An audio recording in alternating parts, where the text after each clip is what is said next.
Telangana public service commission group 2 అభ్యర్థులకు స్వాగతం.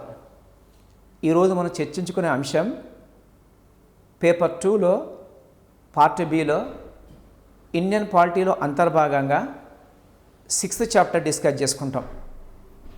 భారతదేశంలో ఎన్నికల వ్యవస్థ, భారతదేశంలో ఎన్నికల విధానము, ఎన్నికల సంస్కరణ గురించి ఈరోజు టాపిక్లో చర్చ చేసుకుంటాం. ముఖ్యంగా ప్రజాస్వామ్యం విజయవంతం కావాలంటే చక్కటి ఎన్నికల వ్యవస్థ మీద ఆధారపడి ఉంటుంది. ఎన్నికలు సక్రమంగా నిర్వహించినప్పుడు మాత్రమే చక్కటి ప్రభుత్వం ఎన్నుకునే అవకాశం ఉంటుంది. చక్కటి ప్రభుత్వం ఎన్నుకుంటే చక్కటి పరిపాలన అందించే అవకాశం ఉన్నది. దీన్ని దృష్టిలో పెట్టుకొని భారత రాజ్యాంగ పరిషత్ సభ్యులు ఒక ప్రత్యేక స్వతంత్ర ప్రతిపత్తి గల ఎన్నికల కమిషన్ అనేదాన్ని ఏర్పాటు చేసిళ్ళు. భారతదేశంలో ఎన్నికలు అనేదాన్ని స్వేచ్ఛగా, నిష్పక్షపాతంగా, సకాలంలో నిర్వహించడానికి ఎన్నికల సంఘం అనే వ్యవస్థను ఏర్పాటు చేసిళ్ళు. ఈ విధంగా భారతదేశంలో ఎలక్షన్ కమిషన్ అనేది గత 66 సంవత్సరాల నుండి ఏ విధంగా పనిచేస్తున్నది, ఎన్నికల విధానంలో ప్రవేశపెట్టిన సంస్కరణలు ఏంటిది, మొదల అంశాన్ని మనం చర్చిస్తాం. ముందుగా ఎలక్షన్ కమిషన్ యొక్క హోదా గురించి చర్చించుకుంటే, భారతదేశంలో ఎలక్షన్ కమిషన్ అనేది రాజ్యాంగబద్ధమైన సంస్థ, స్వతంత్ర ప్రతిపత్తి సంస్థ. ఒక దిక్కు కాన్స్టిట్యూషన్ బాడీ, మరో దిక్కు ఇండిపెండెంట్ బాడీ. ఎలక్షన్ కమిషన్ అనేది ఏ శాఖ నియంత్రణలోకి పనిచేయది, రాజ్యాంగం ప్రకారము రాజ్యాంగం కల్పించిన అధికారాలను సక్రమంగా సకాలంలో నిర్వహించే వ్యవస్థ. ఈ విధంగా ఎన్నికల కమిషన్ గురించి భారత రాజ్యాంగంలో ప్రత్యేకంగా 324వ ఆర్టికల్ నుండి 329వ ఆర్టికల్ వరకు ఎలక్షన్ సిస్టమ్ గురించి ప్రత్యేకంగా పేర్కొన్నారు. అదేవిధంగా భారతదేశంలో ఎలక్షన్ కమిషన్ యొక్క నిర్మాణం గురించి చర్చిస్తే, భారత రాజ్యాంగం ప్రకారము ఎలక్షన్ కమిషన్లో ఒక ప్రధాన ఎన్నికల కమిషనర్ ఉంటాడు, మరియు రాష్ట్రపతి అభిష్టం మేరకు మిగతా సభ్యులు ఉంటారు. రాజ్యాంగంలో స్పష్టంగా లేదు. చీఫ్ ఎలక్షన్ కమిషనర్ మాత్రం ఒకరు ఉంటారు. రాష్ట్రపతి అభిష్టం మేరకు మిగతా సభ్యులు ఉన్న రాజ్యాంగం నిర్దేశించింది. అదేవిధంగా 1950వ సంవత్సరం నుండి 1989వ సంవత్సరం వరకు ఎలక్షన్ కమిషన్ అనేది ఏకసభ్య కమిషన్గా విధులు నిర్వర్తించింది. ఒకే వ్యక్తి చీఫ్ ఎలక్షన్ కమిషనర్గా ఉండి ఎన్నికలు నిర్వహించారు. 1989వ సంవత్సరము అక్టోబర్ 16వ తారీఖు నాడు రాజీవ్ గాంధీ ప్రధానమంత్రిగా ఉన్నప్పుడు ఎలక్షన్ కమిషన్ను 3 సభ్య సంఘంగా మార్చారు. ఒక వ్యక్తి చీఫ్ ఎలక్షన్ కమిషనరు, మరో 2 సభ్యులను నియమించారు. ఈ విధంగా గతంలో ఏకసభ్య కమిషన్గా ఉన్న ఎలక్షన్ కమిషన్ 1986 అక్టోబర్ 16వ తేదీ నుండి 3 సభ్య కమిషన్గా మార్చేసిళ్ళు. ఇక్కడ మీకు డౌట్ రావచ్చు, 1950వ సంవత్సరంలో లేనిది 1989వ సంవత్సరంలో ఈ విధంగా ఎందుకు చేశారని. 1988వ సంవత్సరంలో భారతదేశంలో పార్లమెంటు ఓటింగ్ వయసు అనేది తగ్గించింది. గతంలో ఓటింగ్ కనీస వయసు అనేది 21 సంవత్సరాలు ఉండేది. 1988వ సంవత్సరంలో రాజీవ్ గాంధీ ప్రధానమంత్రిగా ఉన్నప్పుడు 61వ రాజ్యాంగ సవరణ చట్టం ప్రకారం ఓటింగ్ వయసు అనేది 21 to 18 తగ్గించారు. తద్వారా కొత్తగా ఓటర్లు వచ్చారు. ఒక్కరే ఎన్నికలు నిర్వహించడం సాధ్యం కాదే గనక మరో 2 సభ్యులు అపాయింట్ చేశారు.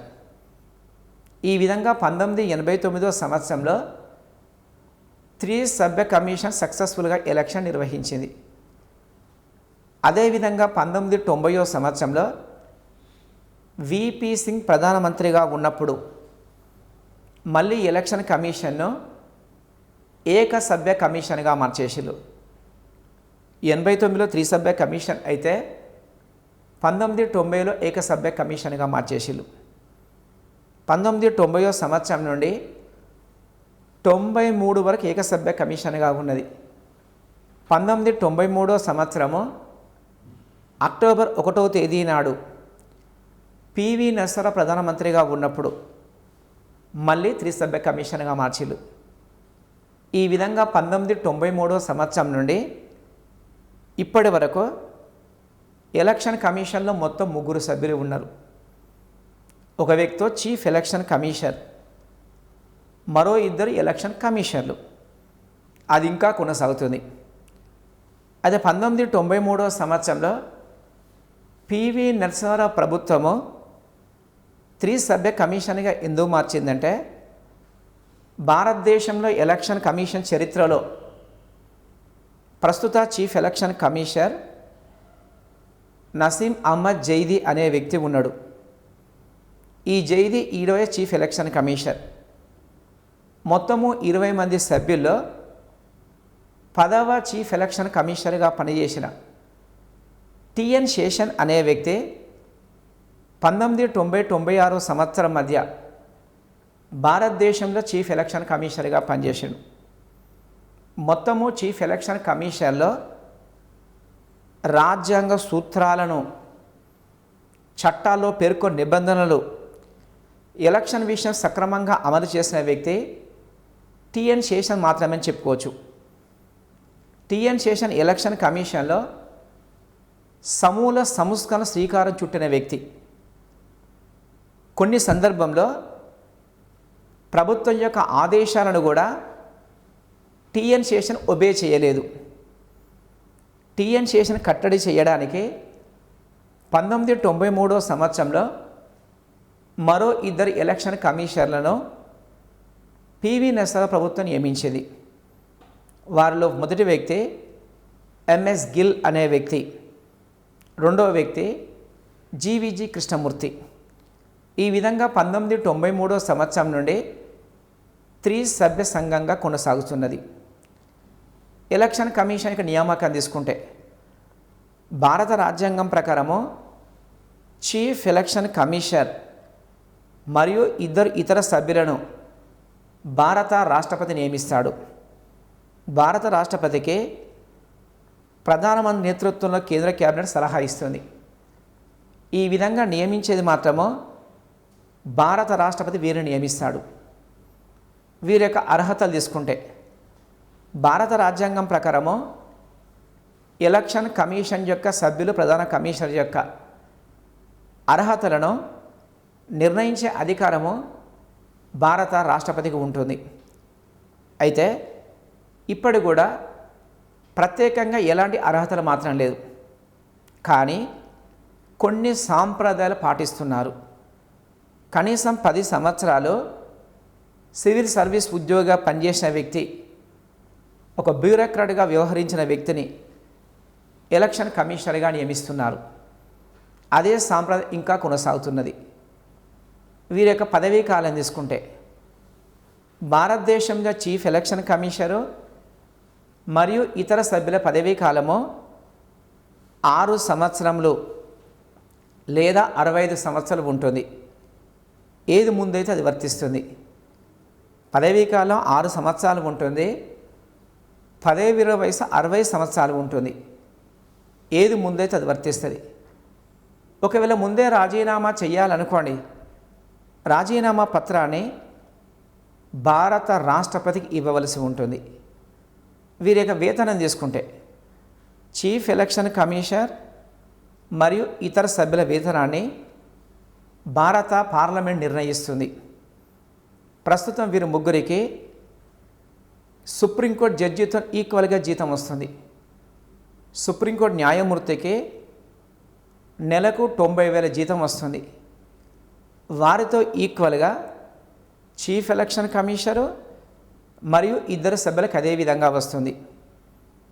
ఇక్కడ ముఖ్యంగా విద్యార్థులు గమనించవలసింది ఏంటంటే, ఎలక్షన్ కమిషన్లో మొత్తం 3 సభ్యులు ఉంటే ఒక వ్యక్తి చీఫ్ ఎలక్షన్ కమిషనరు, మరో 2 సభ్యులు ఉంటే వీళ్ళ నియామకం ఒకే విధంగా ఉంటుంది, వీళ్ళ అధికారులు ఒకే విధంగా ఉంటుంది, వీళ్ళ జీతభత్యాలు ఒకే విధంగా ఉంటుంది.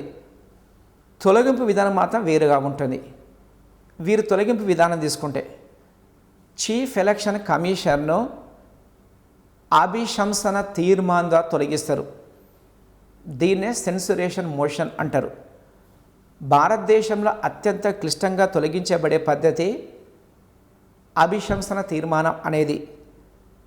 సుప్రీంకోర్టు ప్రధాన న్యాయమూర్తి, సుప్రీంకోర్టు న్యాయమూర్తులు, హైకోర్టు ప్రధాన న్యాయమూర్తి, హైకోర్టు న్యాయమూర్తులు, కంట్రోలర్ అండ్ ఆడిటర్ జనరల్, వీరితో పాటు చీఫ్ ఎలక్షన్ కమిషనర్ కూడా అభిశంసన తీర్మానంగా తొలగించబడతారు. ఇది ముఖ్యంగా అత్యంత క్లిష్టమైన పద్ధతి. భారత రాష్ట్రపతి అనే వ్యక్తి మహాభియోగ తీర్మానంగా తొలగిస్తాడు. భారతదేశంలో ప్రధానమంత్రి అవిశ్వాస తీర్మానంగా తొలగించబడతాడు. ఆ రెండింటితో కంపేర్ చేస్తే అభిశంసన తీర్మానం అనేది అత్యంత క్లిష్టమైన పద్ధతి. ఇది ఏ విధంగా ఉంటుందంటే, చీఫ్ ఎలక్షన్ కమిషనర్ మీద 2 అభియోగాలు వచ్చినప్పుడు ఈ ప్రాసెస్ అనేది మొదలవుతుంది. ఆ అభియోగాలు ఒకటి అసమర్థునిగా ఉన్నప్పుడు కానీ, లేదా నిరూపించబడే దుష్ప్రవర్తన. అసమర్థునిగా ఉన్నప్పుడు కానీ, నిరూపించబడే దుష్ప్రవర్తన, ప్రూవ్డ్ మిస్బిహేవియర్ అంటారు.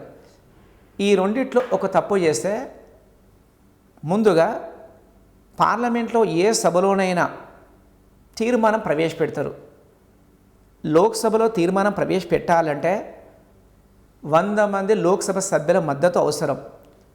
రాజ్యసభలో తీర్మానం ప్రవేశపెట్టాలంటే 50 మంది సభ్యుల మద్దతు అవసరం. ఈ విధంగా మద్దతు లభించిన తర్వాత, తీర్మాన నోటీస్ ఇచ్చేసిన తర్వాత సభాధ్యక్షుడు, లోక్సభలో అయితే స్పీకర్, రాజ్యసభలో రాజ్యసభ ఉపరాష్ట్రపతి 3 సభ్యుల కమిషన్ అపాయింట్ చేస్తారు. వీరి మీద వచ్చే దుష్ప్రవర్తన అనేది వాస్తవం కాదా నిర్ధారించడానికి 3 సభ్యుల కమిషన్ అపాయింట్ చేస్తారు. ఈ 3 సభ్యుల్లో ఒక వ్యక్తి సుప్రీంకోర్టు చీఫ్ జస్టిస్గా పనిచేసి ఉండాలి, లేదంటే సుప్రీంకోర్టు జడ్జిగా పనిచేసిన వ్యక్తి అయి ఉండాలి. రెండవ వ్యక్తి భారతదేశంలో ఏదైనా హైకోర్టులో ప్రధాన న్యాయమూర్తిగా పనిచేసి ఉండాలి. మూడవ వ్యక్తి ప్రముఖ న్యాయ కోవిదుడు, ఎమినెంట్ జ్యూరిస్ట్ అయి ఉండాలి. ఈ విధంగా 3 సభ్యుల కమిటీ నియమించిన తర్వాత ఈ కమిటీ పూర్తిగా విచారిస్తుంది. పూర్తిగా విచారించిన తర్వాత ఆ విచారణలో తప్పని తేల్చిన తర్వాత మళ్ళీ తీర్మానం పార్లమెంట్లో ప్రవేశపెడతారు.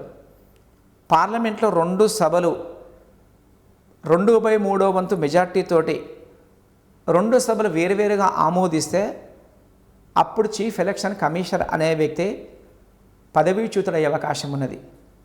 గమనించవలసింది ఏంటంటే, ఇది అత్యంత క్లిష్టమైన పద్ధతి. భారతదేశంలో ఎలక్షన్ కమిషన్ అనేది మోస్ట్ పవర్ఫుల్ బాడీ గనక ప్రభుత్వం ఏమాత్రం బయాస్గా ఉండొద్దని చెప్పేసి, ప్రభుత్వం ఏమాత్రం నియంత్రించవద్దని చెప్పేసి పూర్తిగా స్వతంత్రంగా విధి నిర్వర్తించడానికి ఈ విధంగా క్లిష్టమైన పద్ధతి ఏర్పాటు చేశారు. ఇప్పుడు భారతదేశ ఎలక్షన్ కమిషన్ చరిత్రలో ఏ ఒక్క ప్రధాన కమిషనర్ కూడా ఈ విధంగా తొలగించబడలేదు. ఇది కేవలం చీఫ్ ఎలక్షన్ కమిషనర్ మాత్రం వర్తిస్తుంది. మిగతా 2 సభ్యులను మాత్రము వారి మీద ఏమైనా అభియోగాలు వస్తే చీఫ్ ఎలక్షన్ కమిషనర్ సలహా ప్రకారము భారత రాష్ట్రపతి తొలగిస్తాడు. ఇది ఒక్కడు మాత్రం డిఫరెంట్. ఇంతకుముందు చెప్పుకున్నట్టు 3 అధికారం సమానంగా ఉంటుంది, 3 జీతభత్యాలు సమానంగా ఉంటుంది, 3 పదవీకాలం సమానంగా ఉంటుంది. తొలగింపు సిస్టమ్ మాత్రం వేరువేరుగా ఉంటుంది. ఇది భారతదేశంలో ఎలక్షన్ కమిషన్ యొక్క తొలగింపు సంబంధించి అంశం. అదేవిధంగా అధికారాలు డిస్కస్ చేసుకుంటే ఎలక్షన్ కమిషన్ యొక్క అధికార విధులు అనేదాన్ని 3 విధాలుగా డిస్కస్ చేసుకునే అవకాశం ఉన్నది. దీనికంటే ముందు భారతదేశంలో ఎలక్షన్ కమిషన్ సంబంధించి విధి విధానం రూపొందించడానికి పార్లమెంట్ 2 చట్టాలు చేసింది. రాజ్యాంగం ప్రకారం మాత్రము ఎలక్షన్ కమిషన్ ప్రత్యేకంగా అధికారం కల్పించబడ్డది. ఆ అధికారానికి అనుగుణంగా పార్లమెంట్ 2 చట్టాలు చేసింది.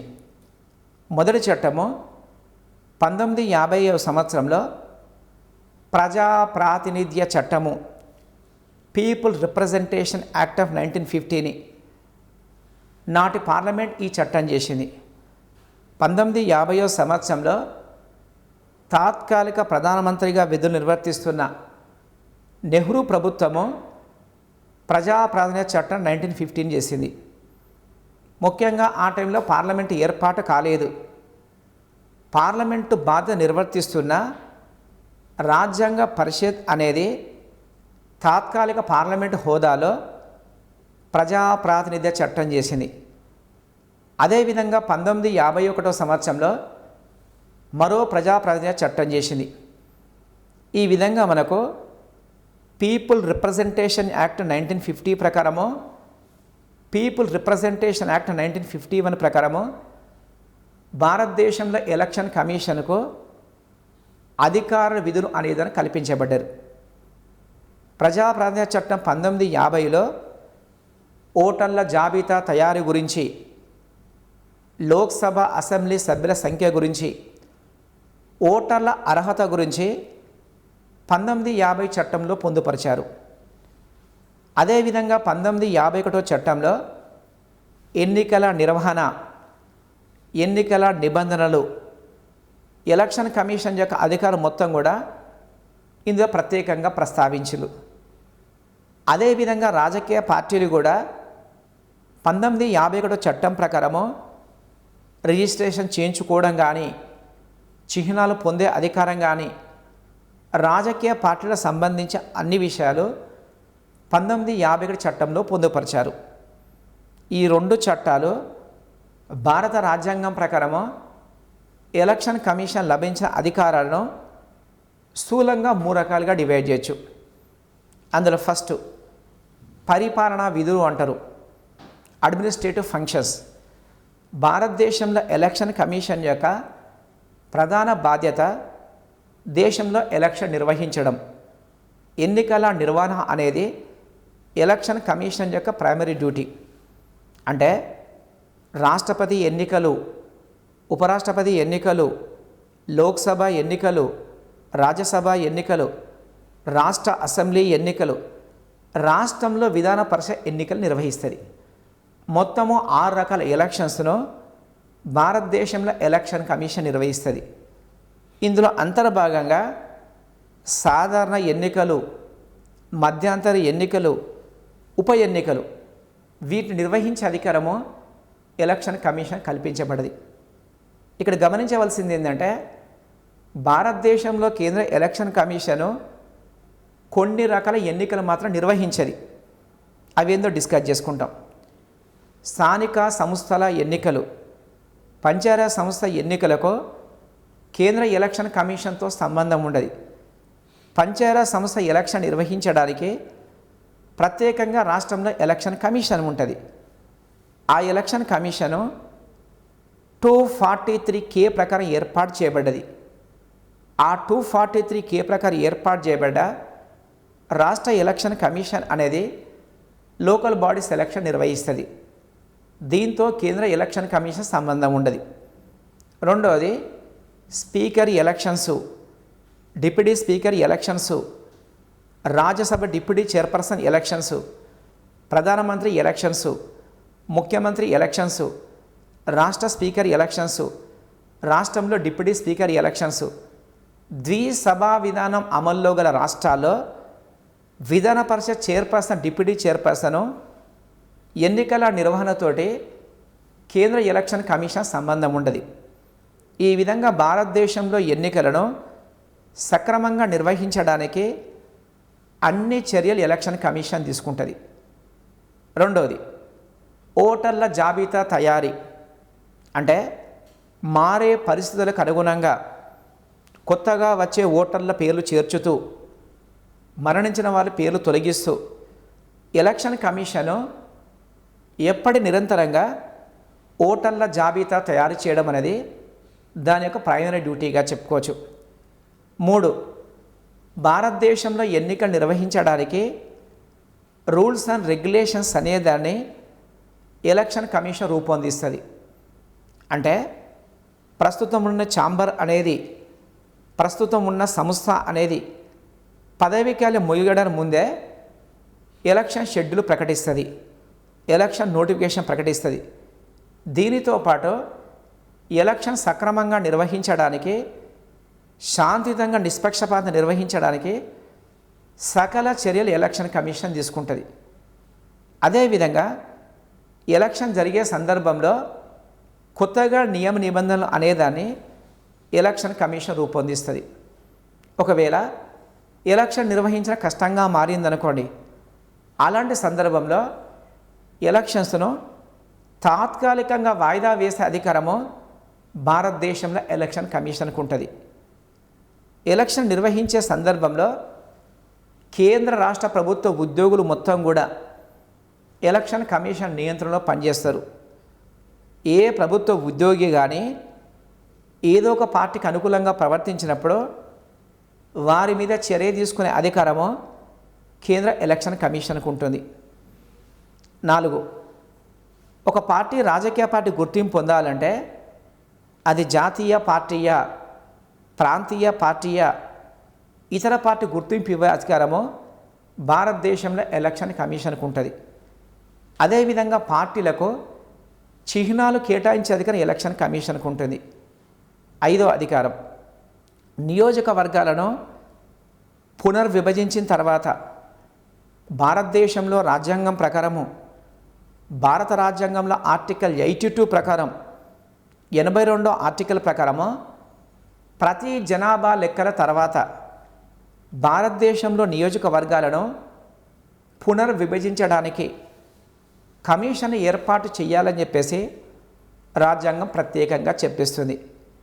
ఆ విధంగా భారతదేశంలో 1952 సంవత్సరంలో మొదటి డీలిమిటేషన్ కమిషన్ను, 1962 సంవత్సరంలో రెండవ డీలిమిటేషన్ కమిషన్ను, 1973 సంవత్సరంలో మూడవ డీలిమిటేషన్ కమిషను, ఇటీవల 2002 సంవత్సరంలో జస్టిస్ కుల్దీప్ సింగ్ నేతృత్వంలో 4వ డీలిమిటేషన్ కమిషన్ ఏర్పాటు చేశారు.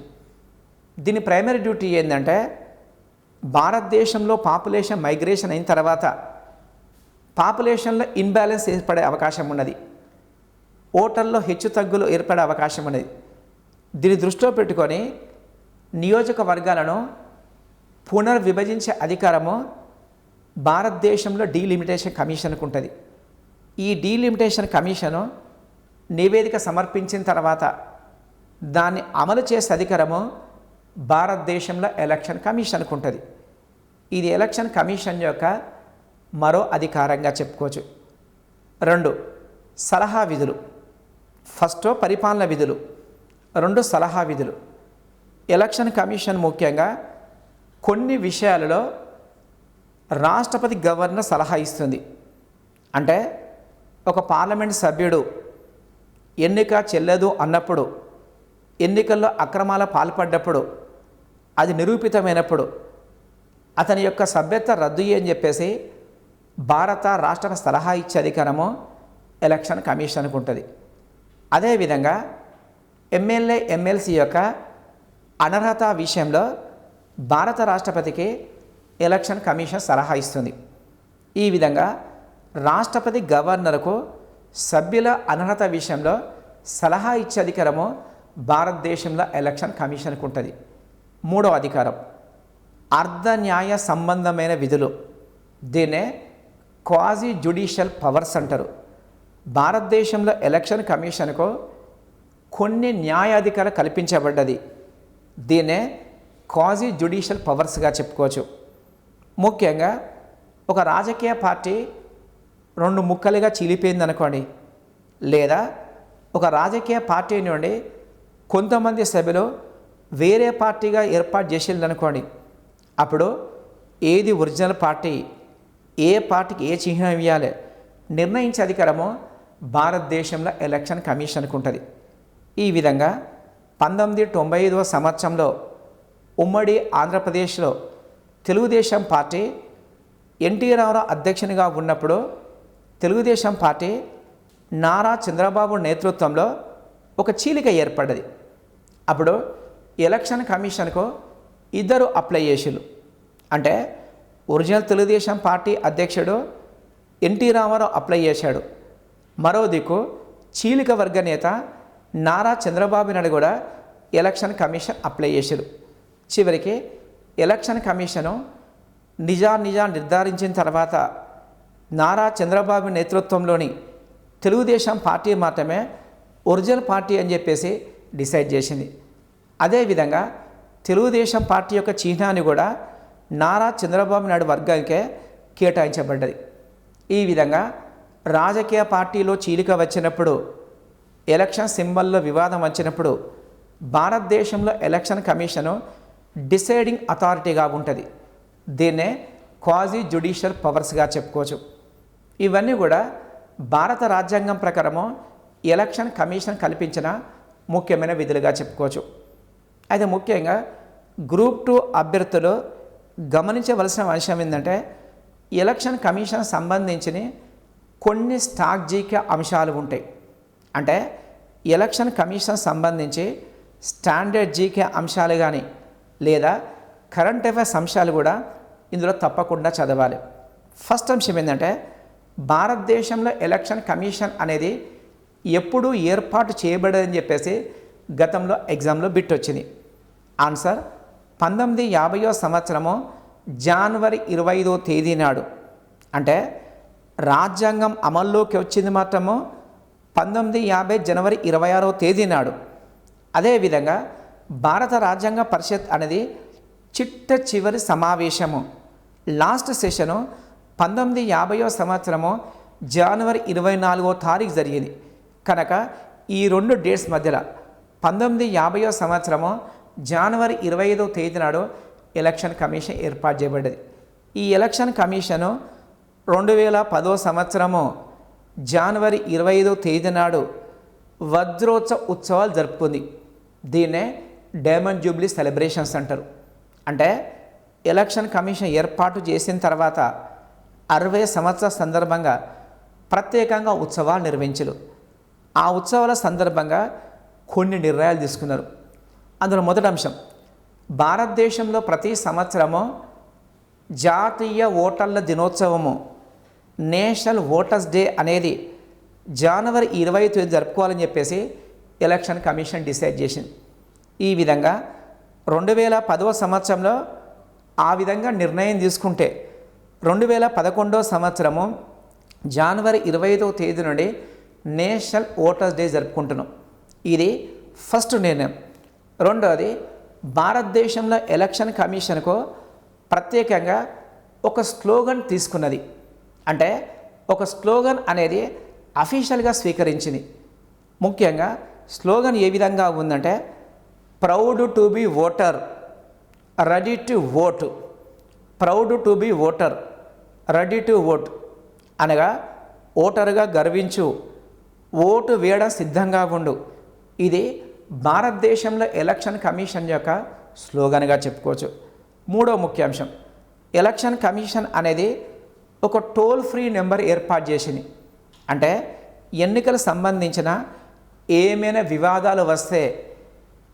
వివాదాలు వస్తే దాన్ని కాస్త పరిష్కరించడానికి 1950 అనేది ఎలక్షన్ కమిషన్ యొక్క టోల్ ఫ్రీ నెంబర్గా తీసుకున్నది. 4, భారతదేశంలో ఎలక్షన్ కమిషను అధికారపూర్వకంగా భారతదేశంలో తొలి ఓటర్గా ఒక వ్యక్తిని గుర్తించింది. అంటే 1951వ సంవత్సరము డిసెంబర్ 15వ తారీఖు నాడు భారతదేశంలో మొట్టమొదటిసారిగా ఓటింగ్ ప్రక్రియ అనేది ప్రారంభమైంది. అంటే ప్రస్తుత రాజ్యాంగం ప్రకారము 1951వ సంవత్సరము డిసెంబర్ 15వ తేదీ నాడు ఓటింగ్ ప్రక్రియ ప్రారంభమైంది. ఆ రోజు తొలి ఓటు వేసిన వ్యక్తిని శ్యామ్ చరణ్ నేగి అనే వ్యక్తి, హిమాచల్ ప్రదేశ్ రాష్ట్రానికి చెందిన ఒక టీచరు శ్యామ్ చరణ్ నేగి అనే వ్యక్తిని భారతదేశంలో ఎలక్షన్ కమిషను తొలి ఓటర్గా గుర్తించింది. ఇది ఇటీవల చాలా ఎగ్జామ్లో వచ్చింది. ఇది మరో అంశం. అదేవిధంగా భారతదేశంలో ఎలక్షన్ కమిషన్ స్ట్రాటజీకి అంశాలు. ఫస్ట్, మొట్టమొదటి ప్రధాన ఎన్నికల కమిషన్ అని చెప్పేసి గతంలో చాలాసార్లు ఎగ్జామ్లో బిట్టు వచ్చింది. ఆన్సర్ సుకుమార్ సేన్. సుకుమార్ సేన్ అనే వ్యక్తి 1950వ సంవత్సరం నుండి 1958వ సంవత్సరం మధ్య, అంటే మొత్తము 8 సంవత్సరాలు చీఫ్ ఎలక్షన్ కమిషనర్గా పనిచేసిండు. వాస్తవానికి రాజ్యాంగం ప్రకారం మాత్రము ఎలక్షన్ కమిషనర్ యొక్క పదవీ కాలం కేవలం 6 సంవత్సరాలు మాత్రమే. కానీ 1952వ సంవత్సరం నుండి 1957వ సంవత్సరం మధ్య ఫస్ట్ లోక్సభ టర్మ్ అయిపోయిన తర్వాత 1957వ సంవత్సరంలో ఎన్నికలు నిర్వహించే నిమిత్తము సుకుమార్ సేన్ పదవీ కాలాన్ని ప్రభుత్వం ఎక్స్టెండ్ చేసింది. తద్వారా సుకుమార్ సేన్ అనే వ్యక్తి 8 సంవత్సరాలు చీఫ్ ఎలక్షన్గా పనిచేసాడు. రెండవ చీఫ్ ఎలక్షన్ కమిషనర్ కేవీకే సుందరం అనే వ్యక్తి భారతదేశంలో రెండవ చీఫ్ ఎలక్షన్ కమిషనర్గా పనిచేసాడు. ఇతడు 1958వ సంవత్సరం నుండి 1967వ సంవత్సరం వరకు 9 సంవత్సరాల చీఫ్ ఎలక్షన్ కమిషనర్గా పనిచేసాడు. ముఖ్యంగా భారతదేశం ఎలక్షన్ కమిషన్ చరిత్రలో అత్యధిక సుదీర్ఘకాలము 9 సంవత్సరాలు చీఫ్ ఎలక్షన్ కమిషనర్గా పనిచేసిన వ్యక్తి కేవీకే సుందరం చెప్పుకోవచ్చు. ప్రస్తుత chief election commissioner Naseem Ahmed Zaidi అనే వ్యక్తి 20వ చీఫ్ ఎలక్షన్ కమిషనర్గా కొనసాగుతున్నాడు. అదేవిధంగా నసీం అహ్మద్ జైదీతో పాటు మరో 2 ఎలక్షన్ కమిషనర్లు, వాళ్ళు ఓం ప్రకాష్ రావత్ అనే వ్యక్తి, అచల్ కుమార్ జ్యోతి అనే వ్యక్తి. ఓం ప్రకాష్ రావత్ అనే వ్యక్తి ఫస్ట్ ఎలక్షన్ కమిషనర్గా ఉన్నాడు, మరియు అచల్ కుమార్ జ్యోతి అనే వ్యక్తి సెకండ్ ఎలక్షన్ కమిషనర్గా ఉన్నాడు. ముఖ్యంగా మొత్తము 20 మంది చీఫ్ ఎలక్షన్ కమిషనర్ పనిచేస్తే అందులో ఒకే మహిళ చీఫ్ ఎలక్షన్ కమిషనర్గా ఉన్నారు. వాళ్ళు 1990వ సంవత్సరంలో ఉమ్మడి ఆంధ్రప్రదేశ్ రాష్ట్రానికి చెందిన మన తెలుగు మహిళ విఎస్ రమాదేవి భారతదేశంలో చీఫ్ ఎలక్షన్ కమిషనర్ పనిచేసిన ఏకైక మహిళగా చెప్పుకోవచ్చు. ఈమె 9వ చీఫ్ ఎలక్షన్ కమిషనర్గా పనిచేసింది. అదేవిధంగా అత్యంత తక్కువ కాలము చీఫ్ ఎలక్షన్ కమిషనర్గా పనిచేసింది విఎస్ రమాదేవి చెప్పుకోవచ్చు. అదేవిధంగా భారతదేశంలో ఎలక్షన్ కమిషన్లో చీఫ్ ఎలక్షన్ కమిషనర్గా పనిచేసిన మొట్టమొదటి తెలుగు వ్యక్తి పేరి శాస్త్రి. ఇతడు 1986వ సంవత్సరం నుండి 1990వ సంవత్సరం మధ్య 4 సంవత్సరాలు చీఫ్ ఎలక్షన్ కమిషనర్గా పనిచేసాడు. అంటే పేరి శాస్త్రి చీఫ్ ఎలక్షన్ కమిషనర్గా పనిచేసిన మొట్టమొదటి తెలుగు వ్యక్తి. విఎస్ రమాదేవి చీఫ్ ఎలక్షన్ కమిషనర్గా పనిచేసిన ఫస్ట్ మహిళ మరియు రెండవ తెలుగు వ్యక్తిగా చెప్పుకోవచ్చు. ఈ విధంగా మనకి ఏంటంటే ఎలక్షన్ కమిషన్ సంబంధించి ప్రత్యేకంగా స్ట్రాటజీకి అంశాలు ఎగ్జామ్లో వచ్చే అవకాశం ఉంది. ఈ 6th చాప్టర్ ఎలక్షన్ కమిషన్లో రెండో అంశము ఎన్నికల సంస్కరణ టాపిక్ డిస్కస్ చేసుకుంటాం. భారతదేశంలో ఎలక్షన్ కమిషన్ అనేది గత 66 సంవత్సరాల నుండి అత్యంత విజయవంతంగా విధులు నిర్వర్తిస్తున్నది. అది ముఖ్యంగా 1950వ సంవత్సరంలో ఎలక్షన్ కమిషన్ ఏర్పాటు చేసినప్పటి నుండి భారత ఎన్నికల సిస్టంలో అనేక మార్పులు చేర్పులు చేశారు.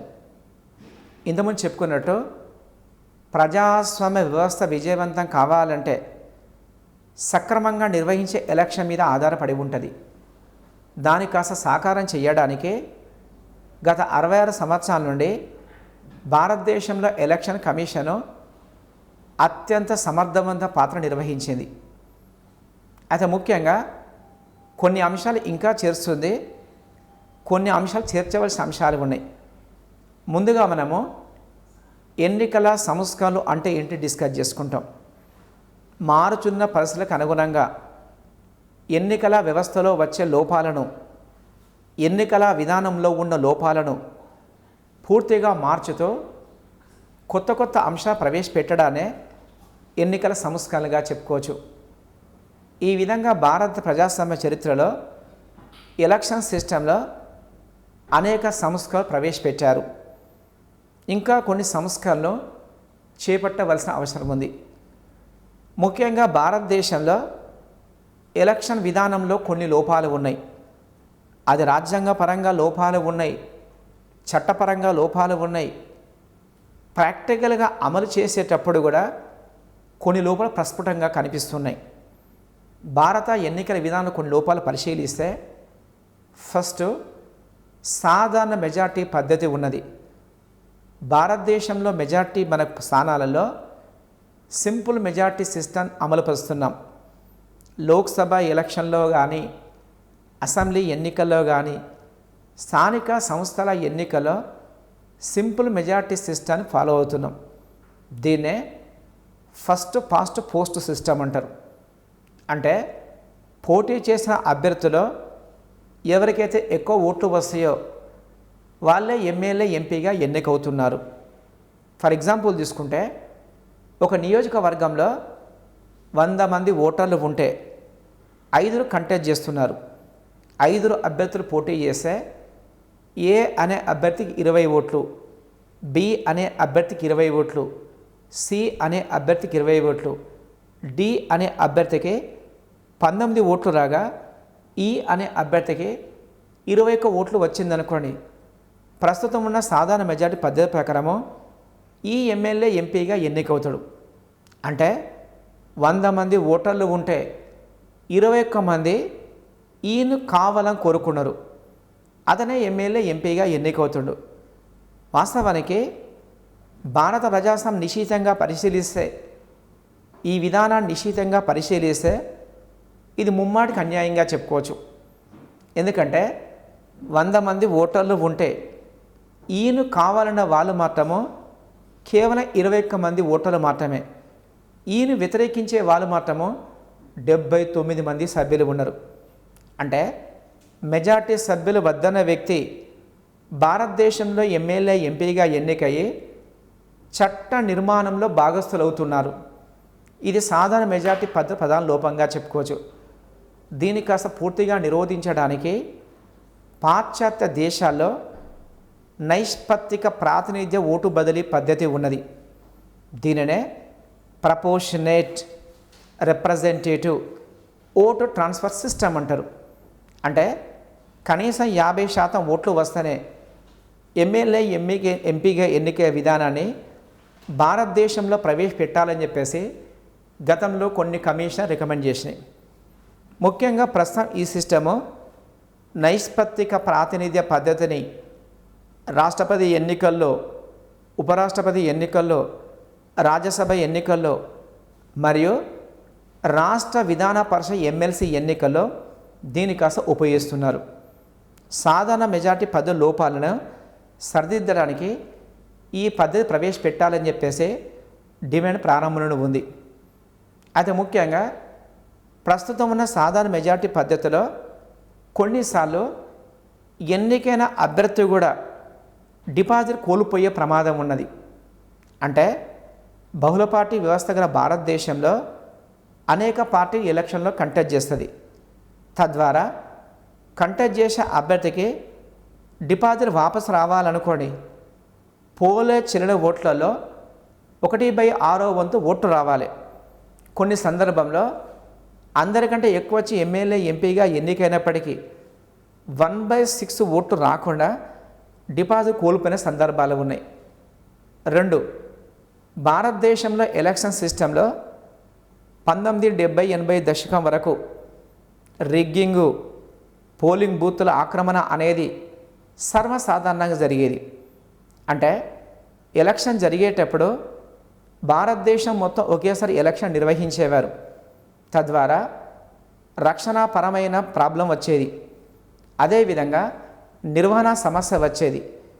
అందుకనే T N Seshan chief election commissioner వచ్చిన తర్వాత భారతదేశంలో ఎన్నికలను విడుదల నిర్వహించే విధానానికి అతను శ్రీకారం చుట్టిండు. మూడో లోపం విపరీతంగా వ్యయం. అంటే భారతదేశంలో ఎలక్షన్లో కామన్గా ప్రతి రాజకీయ పార్టీ విచ్చలవిడిగా ఖర్చు చేస్తున్నది. తద్వారా ముఖ్యంగా సామాన్యులు పాలకుల అవకాశము కొన్నిసార్లు గగనంగా మారుతున్నది. అంటే ఓటర్లను ప్రలోభ పెట్టడానికి ప్రతి రాజకీయ పార్టీ ఏదో విధంగా డబ్బు రూపాయలు మభ్యపెడుతున్నది. దీని ఎలక్షన్ కమిషన్ అనేది కొంతవరకు కట్టడి చేయడానికి వ్యయ పరిమితి అనేది నిర్ణయించింది. దీని కాస్త ప్రత్యేకంగా డిస్కస్ చేస్తాం. నాలుగో లోపం అధికార పార్టీ అనేది అధికార యంత్రాంగాన్ని దుర్వినియోగం చేసే సందర్భాలు చాలా ఉన్నాయి. ముఖ్యంగా భారతదేశంలో అధికార పార్టీ నేతృత్వంలోనే ఎలక్షన్ కమిషన్ ఎలక్షన్ నిర్వహిస్తుంది. కానీ పక్క బంగ్లాదేశ్ ఆ విధంగా కాదు. బంగ్లాదేశ్ ఎన్నికలు నిర్వహించేటప్పుడు ఆపద్ధర్మ ప్రభుత్వము ఆ దేశంలో సుప్రీంకోర్టు ప్రధాన న్యాయమూర్తిగా ఆపద్ధర్మ ప్రభుత్వం ఏర్పడి అది ఎలక్షన్ నిర్వహిస్తుంది. భారతదేశంలో ఆ విధానం లేదు. ఎందుకంటే ఎలక్షన్ కమిషన్కు స్వతంత్ర ప్రతిపత్తి కల్పించడం వల్ల ఎలక్షన్ కమిషను ప్రభుత్వం ఉన్నప్పటికీ కట్టుదిట్టంగా ఎలక్షన్ నిర్వహించాలని చెప్పేసి ఆ విధంగా కల్పించబడింది. 5 ఆషామాషి అభ్యర్థులు ఎలక్షన్లో పోటీ చేయడము సాధారణంగా మారిపోయింది. అంటే నాన్ సీరియస్ క్యాండిడేట్స్ ఏదో ఒక వ్యాపకంతో ఎలక్షన్లో పోటీ చేయడం అనేది రివాజ్గా మారిపోయింది. గతంలో తమిళనాడు రాష్ట్రంలో మొదకురిచి అసెంబ్లీ నియోజకవర్గంలో 1033 మంది కంటెస్ట్ చేసిరు. అంటే ఎలక్షన్ నిర్వహించడానికి ప్రత్యేకంగా బ్యాలెట్ బుక్నే తయారు చేసిరు. అదేవిధంగా మన నల్గొండ నియోజకవర్గంలో కూడా గతంలో ఎంపీ స్థానానికి 480 మంది నామినేషన్ వేసిరు. అంటే ఆషామాషి అభ్యర్థుల యొక్క పోటీ అనేది పెరిగిపోతుంది. ఇది మరో లోపంగా చెప్పుకోవచ్చు. 6 నేరమే రాజకీయాలు. అంటే క్రిమినలైజేషన్ ఆఫ్ పాలిటిక్స్. దురదృష్టం ఏంటంటే భారతదేశంలో రాజకీయాలను నేర నేపథ్యం ఉన్న వాళ్ళే నడిపిస్తున్నారని చెప్పేసి ఇటీవల కొన్ని సర్వేలు చెప్పింది. అంటే నేర చరిత్ర ఉన్నవాళ్ళు ప్రజాప్రతినిధిగా ఎన్నిక కావడానికి ఎలాంటి అడ్డంకులు ఉండలేదు. కానీ ఇటీవల సుప్రీంకోర్టు మాత్రము దీనికి సంబంధించిన ప్రత్యేకంగా నిబంధనలు ఇచ్చింది. దీన్ని తర్వాత డిస్కస్ చేస్తాం. పార్టీ ఫిరాయింపులు. భారత ప్రజాస్వామ్య వ్యవస్థకు మరో ప్రధాన లోపము పార్టీ ఫిరాయింపులు. అంటే ఒక వ్యక్తి ఒక పార్టీ నుండి ప్రజాప్రతినిధిగా ఎన్నికైన తర్వాత మరో పార్టీకి ఫిరాయించడం అనేది సర్వసాధారణంగా మారిపోయింది. ఇది భారత ఎన్నికల విధానంలో ఉన్న మరో లోపంగా చెప్పుకోవచ్చు. దీని గురించి ప్రత్యేకంగా డిస్కస్ చేస్తాం. అదేవిధంగా 7 కులమత ప్రచారాలు. అంటే ఎలక్షన్ జరిగేటప్పుడు భారతదేశంలో ప్రతి పార్టీ కూడా కులమతపరంగా ప్రచారం చేయడం అనేది ఒక రివాజ్గా మారిపోయింది. అంటే తన కులస్తులను కానీ తన మతస్థులను కానీ ఏదో విధంగా మభ్యపెట్టేసి ఓటు పొందడానికి ప్రతి రాజకీయ పార్టీ ఏదో విధంగా ప్రయత్నిస్తుంది. ఇది మరో లోపంగా చెప్పుకోవచ్చు. అదేవిధంగా 8 ఆచరణ సాధ్యం కాని హామీలను ప్రతి రాజకీయ పార్టీ వాళ్ళ మేనిఫెస్టో పెడుతుంది. అంటే రాజకీయ పార్టీల యొక్క మేనిఫెస్టోకు చట్టబద్ధత లేకపోవడం వల్ల ప్రతి రాజకీయ పార్టీ ఓటర్లను ఆకర్షించడానికి ఆచరణ సాధ్యం కాని హామీలను వాళ్ళు ప్రత్యేకంగా ఇస్తారు. ఈ విధంగా భారతదేశంలో ఎలక్షన్ వ్యవస్థలో ఇవన్నీ లోపాలు ఉన్నాయి. అయితే ఈ లోపాలు సరిదిద్దడానికి భారతదేశంలో ప్రభుత్వాలు కాలగమనంలో అనేక కమిషన్ అపాయింట్ చేశారు. కొన్ని కమిషన్ సిఫారసు అనేదాన్ని భారతదేశంలో అమలు చేసేలో కొన్నిటిని ఇంకా అమలు చేయవలసి ఉంది. ఇందులో ఫస్ట్ ముఖ్యంగా 1972 సంవత్సరంలో ఇందిరాగాంధీ ప్రధానమంత్రిగా ఉన్నప్పుడు ఒక జేపీసీని ఏర్పాటు చేశారు. దీన్నే జాయింట్ పార్లమెంటరీ కమిటీ అంటారు. అంటే పార్లమెంటు సంయుక్త కమిటీగా చెప్పుకోవచ్చు. కొంతమంది లోక్సభ సభ్యుల చేత కొంతమంది రాజ్యసభ సభ్యుల చేత ప్రత్యేకంగా జేపీసీని ఏర్పాటు చేశారు. అంటే ఎలక్షన్ విధానంలో చేయవలసిన మార్పులు సూచించడానికి ఈ జేపీసీని ఏర్పాటు చేశారు. ఇది 1973వ సంవత్సరంలో నివేదిక సమర్పించింది. ఇందులో ఫస్ట్ అంశం ఎలక్షన్ కమిషన్ను బహుళ సభ్య సంఘంగా మార్చాలని చెప్పేసి జేపీసీ సిఫారసు చేసింది. అంటే 1972వ సంవత్సరంలో భారతదేశంలో ఎలక్షన్ కమిషను సింగిల్ మెంబర్ బాడీగా ఉంది. కానీ ఈ జేపీసీ సిఫారసు మేరకు ఎలక్షన్ కమిషన్ను మల్టీ మెంబర్ బాడీగా మార్చాలని చెప్పేసి జేపీసీ సిఫారసు చేసింది. 2, ఓటింగ్ వయసు అనేది 21 సంవత్సరాల నుండి 18 సంవత్సరాలు తగ్గించాలని చెప్పేసి జేపీసీ సిఫారసు చేసింది. అంటే 1972వ సంవత్సరంలో ఓటింగ్ వయసు అనేది 21 సంవత్సరాలు ఉండేది. కానీ 21 సంవత్సరాలను 18 తగ్గించాలని చెప్పేసి జేపీ సిఫారసు చేసేది. దీన్ని తర్వాత అమలు చేసేదో దాన్ని కాస్త డిస్కస్ చేస్తాం. 3, పార్టీ ఫిరాయింపులు అనేదాన్ని పూర్తిగా నిరోధించడానికి రాజ్యాంగ సవరణ చట్టం చేయాలని చెప్పేసి జేపీ సిఫారసు చేసింది. ఎందుకంటే భారతదేశంలో 1967వ సంవత్సరంలో సంకీర్ణ యుగాలు స్టార్ట్ అయింది. మరియు మెజార్టీ రాష్ట్రాల్లో మాత్రము కాంగ్రెసేతర ప్రభుత్వ అధికారంలోకి వచ్చింది. తద్వారా పార్టీ ఫిరాయింపులు అనేది అప్పుడు రివాజ్గా మారిపోయింది. తద్వారా పార్టీ ఫిరాయింపులను పూర్తిగా నియంత్రించడానికి ఒక చట్టం చేయాలని చెప్పేసి జేపీ సిఫారసు చేసింది. 4, మంత్రివర్గ పరిమాణం అనేది అంటే గతంలో భారతదేశంలో కేంద్రంలో మంత్రిమండలి కానీ రాష్ట్రంలో మంత్రిమండలి కానీ వాటి సంఖ్య సంబంధించి ఎలాంటి నిర్బంధం లేదు. దీనివల్ల ప్రధాని ముఖ్యమంత్రి యొక్క ఇష్టానుసారము మంత్రివర్గ పరిమాణం అనేది పెంచుకుని పోవడం సర్వసాధారణం మారిపోయింది. అందుకనే జేపీసీ అనేది మంత్రిమండలి పరిమాణం అనేది పార్లమెంట్ సభ్యులో 10% దాటకూడదని చెప్పేసి ప్రత్యేకంగా సిఫారసు చేసింది. దీన్ని ఇటీవల అమలు చేశారు. 5, ఆకాశవాణి దూరదర్శన్ ద్వారా రాజకీయ పార్టీలకు ప్రచారం చేసుకునే అవకాశం కల్పించాలని చెప్పేసి జేపీ సిఫారసు చేసింది. తద్వారా 1977వ సంవత్సరంలో కేంద్ర సమాచార ప్రసార శాఖ మంత్రిగా ఎల్కే అద్వానీ ఉన్నప్పుడు ఆకాశవాణి దూరదర్శన్ ద్వారా ప్రతి రాజకీయ పార్టీ ప్రచారం చేసుకునే అవకాశాన్ని ఎలక్షన్ కమిషన్ కల్పించింది. ఈ విధంగా భారతదేశంలో ఎలక్షన్ సంస్కరణలకు మొట్టమొదటిగా వేసిన కమిటీ జేపీసీ కమిటీ ఈ విధంగా సిఫారసు చేసింది. తర్వాత రెండో ముఖ్యమైన కమిటీ తీసుకుంటే ఇది విఎం తార్కుండే కమిషన్ అంటారు. ముఖ్యంగా 1974వ సంవత్సరంలో కేంద్రంలో ఇందిరాగాంధీ ప్రభుత్వం ఉంది. అంటే ఇందిరాగాంధీ నేతృత్వంలో కాంగ్రెస్ పార్టీ అధికారంలో ఉంది. ఆ సందర్భంలో సంపూర్ణ విప్లవ పితామహుడు లోక్నాయక్ జయప్రకాష్ నారాయణ ఎలక్షన్ సంస్కరణ సంబంధించి ఓ ప్రత్యేక కమిటీ అపాయింట్ చేశాడు. దీనికి విఎం తార్కుండే అనే వ్యక్తి దీని చైర్పర్సన్గా ఉన్నాడు. అదేవిధంగా ఆ టైంలో రాజ్యాంగ నిపుణులు, న్యాయ నిపుణులు ఇందులో సభ్యులుగా ఉన్నారు. వారిలో ఏజీ నురానీ అనే వ్యక్తి, ఎంఆర్ మసానీ అనే వ్యక్తి, కోస్టా అనే వ్యక్తి, వీళ్ళందరూ కూడా విఎం తార్కుండే కమిషన్లో సభ్యులుగా ఉన్నారు. ఇది 1975వ సంవత్సరంలో నివేదిక సమర్పించింది.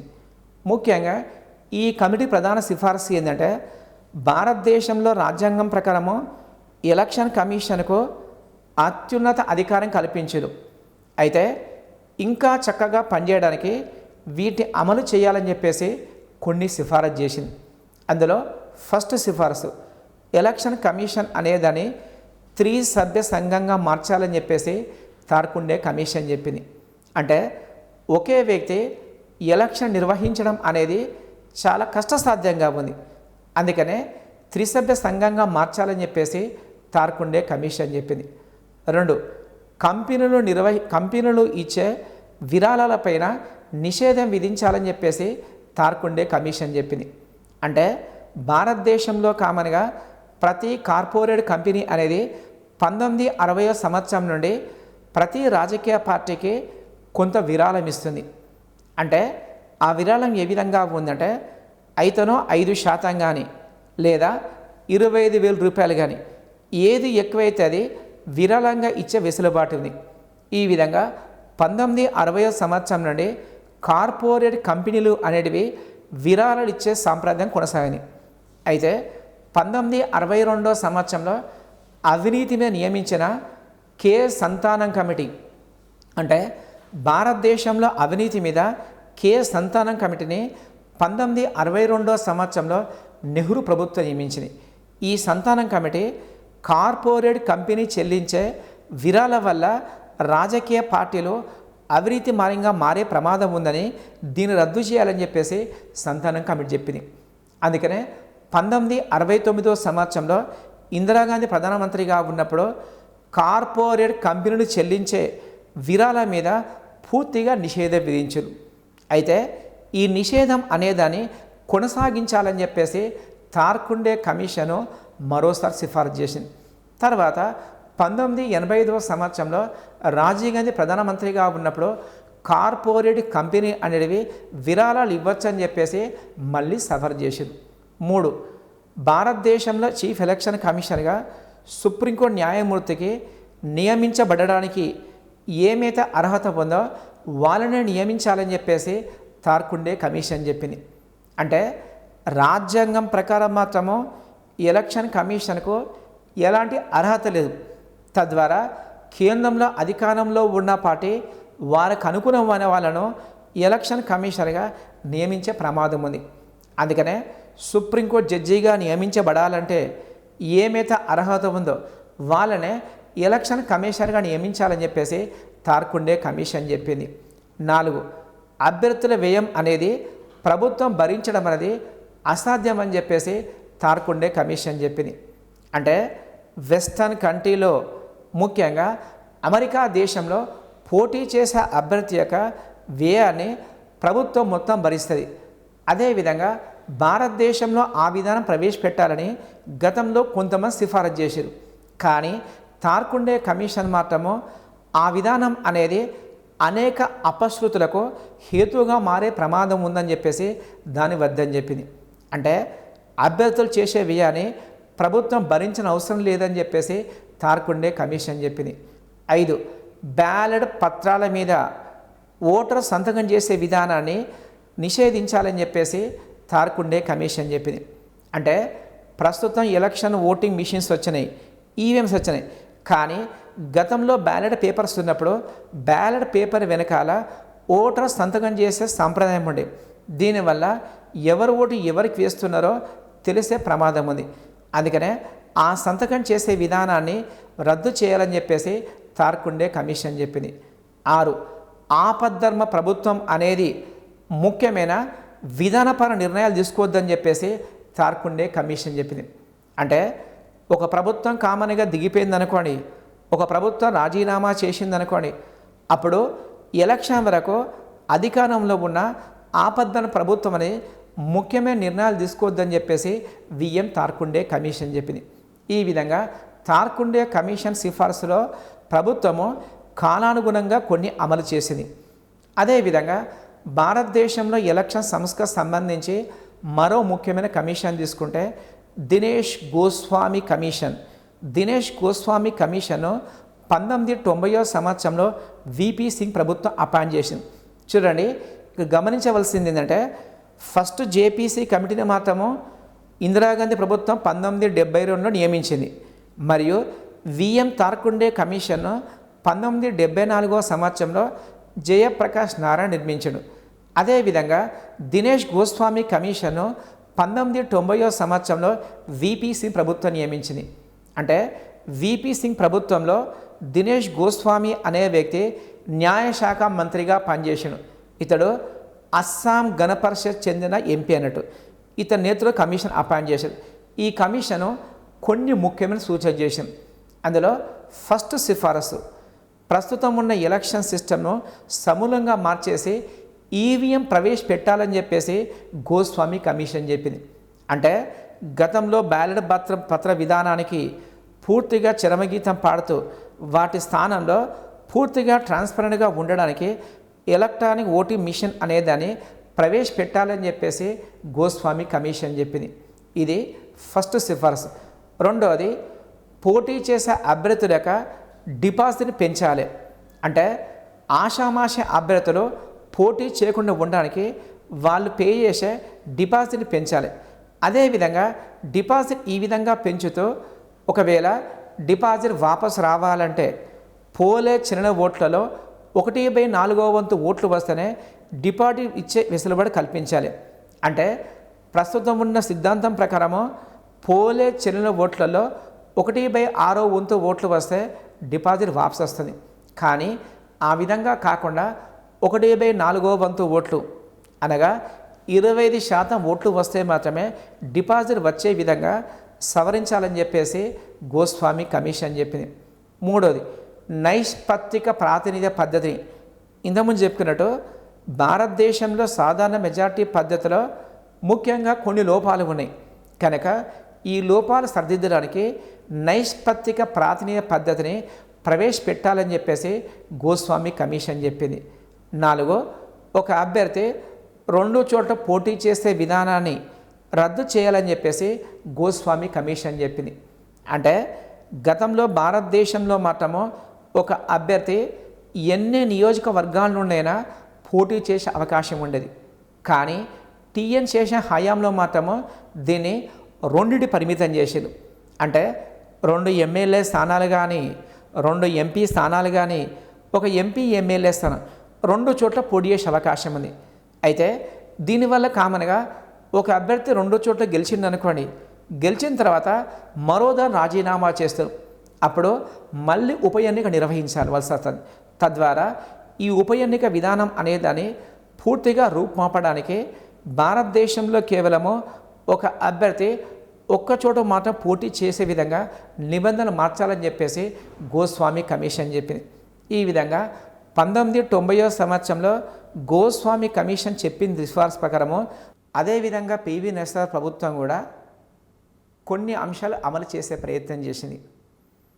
1996వ సంవత్సరంలో ఎన్నికలు జరగగా 1996వ సంవత్సరంలో కేంద్రంలో హంగ్ లోక్సభ ఏర్పడ్డది.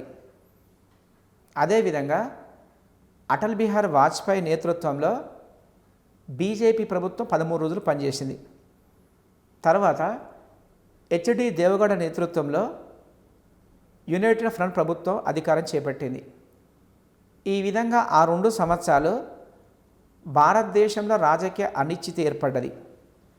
ఫస్ట్ అటల్ బిహారీ వాజ్పేయి ప్రధానమంత్రిగా ఉండి, తర్వాత హెచ్డి దేవగౌడ ప్రధానమంత్రిగా ఉండి, అనంతరం ఇంద్రకుమార్ గుజ్జల ప్రధానమంత్రిగా పనిచేసిండు.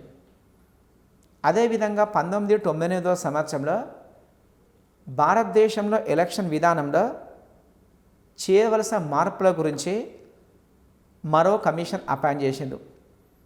ఈ కమిటీలో అన్ని పార్టీలకు చెందిన సభ్యులుగా ఉన్నారు. ఈ కమిటీకి ఇంద్రజిత్ గుప్తా చైర్పర్సన్గా ఉన్నాడు. ఇంద్రజిత్ గుప్తా నేతృత్వంలో ఓ కమిటీ 1999వ సంవత్సరం నియమించారు.